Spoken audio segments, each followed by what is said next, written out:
अस्सलाम वालेकुम bikers, welcome to UM blogs.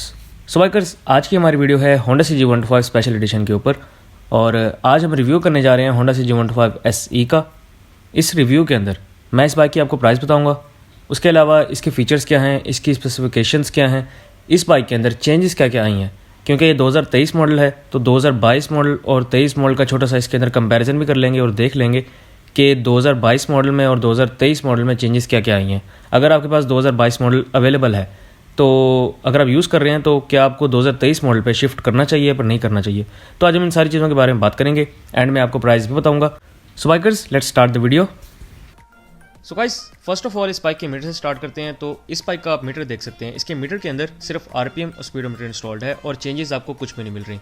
Assemblies में राइट साइड के ऊपर आपको सेल्फ स्टार्ट का एक छोटा सा बटन मिल जाएगा, लेफ्ट साइड के ऊपर आपको headlight high low, headlight on off, indicators left right और हॉर्न मिल जाएगा।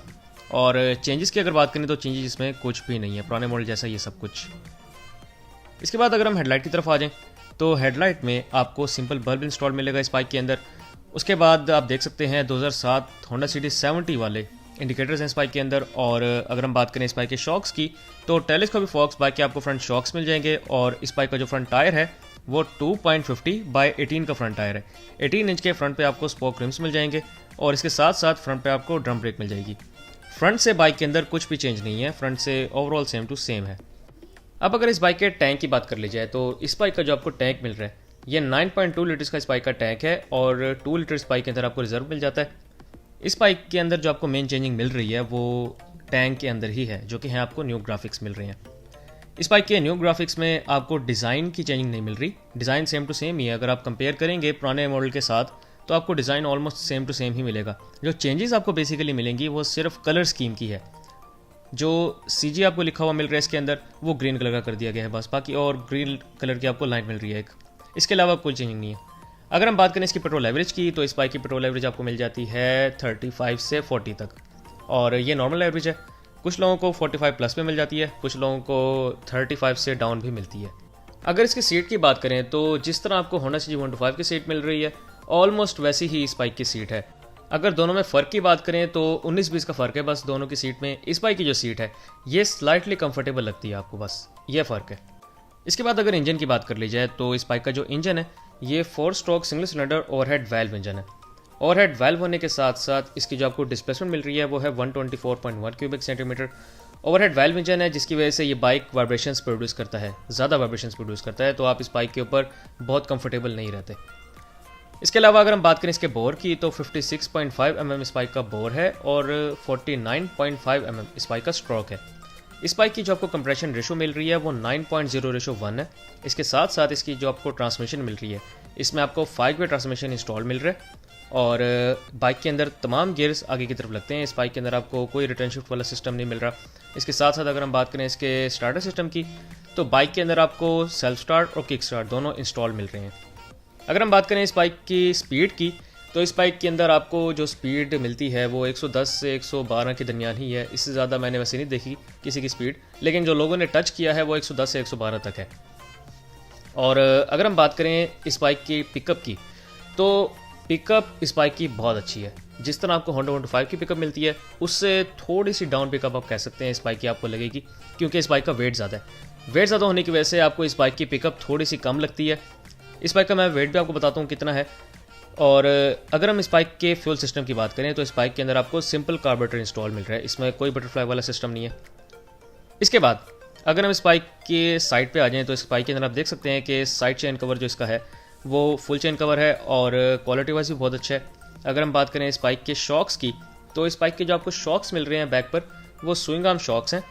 और इसके बाद अगर हम इस बाइक के बैक टायर की बात कर लें तो इस बाइक का जो आपको बैक टायर मिल रहा है ये 3.00/17 का बैक टायर है। 17 इंच के बाइक के अंदर आपको स्पोक रिम्स मिल रहे हैं और बैक पे इस बाइक के अंदर ड्रम ब्रेक है।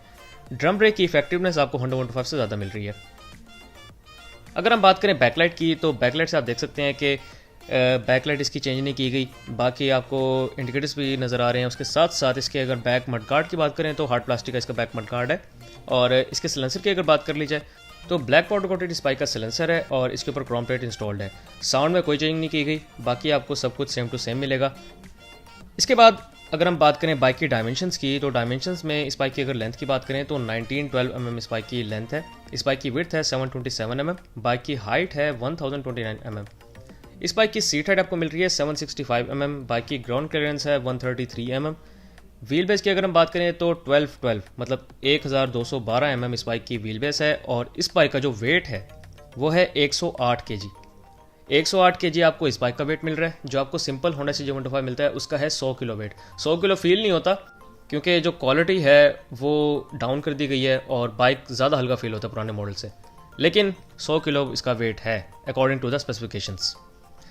इसके बाद अगर हम बात करें इस बाइक के अंदर चेंजेस की, तो चेंजेस में आपको क्या क्या चेंज मिल रहा है। चेंजेस में आपको जो पुराना मॉडल था और अब जो नया मॉडल आ गया है, सिर्फ ग्राफिक्स का ही चेंज मिल रहा है, बाकी कुछ भी चेंज नहीं है। बाकी आपको ओवरऑल सेम टू सेम चीज़ें मिल रही हैं। अच्छा, जो होंडा 125 के अंदर इन्होंने कुछ क्लेम्स किए थे वही क्लेम्स इस बाइक के अंदर भी हैं कि आपको पहले से बेहतर थोड़ी सी पेट्रोल एवरेज मिल जाएगी।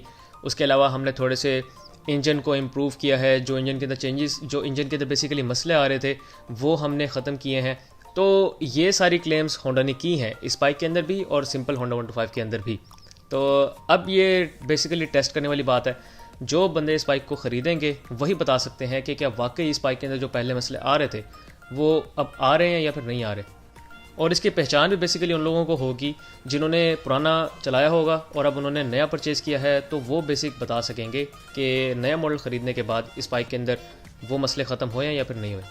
और जहाँ तक पेट्रोल एवरेज की बात है, तो जब तक आप इस बाइक को 1000 किलोमीटर नहीं चलाते, इसकी रनिंग पूरी करने के बाद, इसकी जब ट्यूनिंग हो जाएगी, ऑयल चेंज हो जाएगा, तो उसके बाद इस बाइक की बेसिकली फ्यूल एवरेज जो है वो पता लगेगी।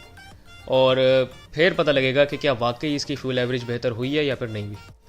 अगर हम बात करें इस बाइक के कंफर्ट लेवल की, तो 5 आउट ऑफ 10 मैं इसको नंबर दूंगा, क्योंकि इस बाइक के अंदर जो आपको इंजन मिल रहा है वो इतना कोई ख़ास नहीं है कंफर्ट के लिहाज से।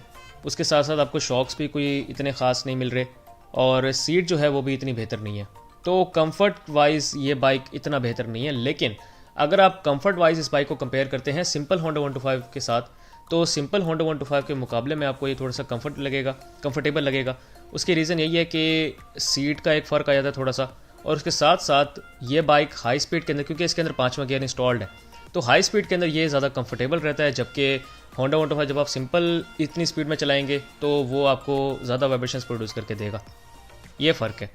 इसके अलावा अगर हम बात करें पेंट एंड बिल्ड क्वालिटी की, तो पुराने मॉडल से नए मॉडल की जो पेंट एंड बिल्ड क्वालिटी है वो आपको थोड़ी सी डाउन मिलती है। इसके साथ साथ अगर हम बात करें टायर्स एंड ब्रेक्स की, तो नॉर्मल है इसके टायर्स भी, और ब्रेकिंग जो है वो आपको सिंपल होंडा 125 से बेहतर मिल रही है।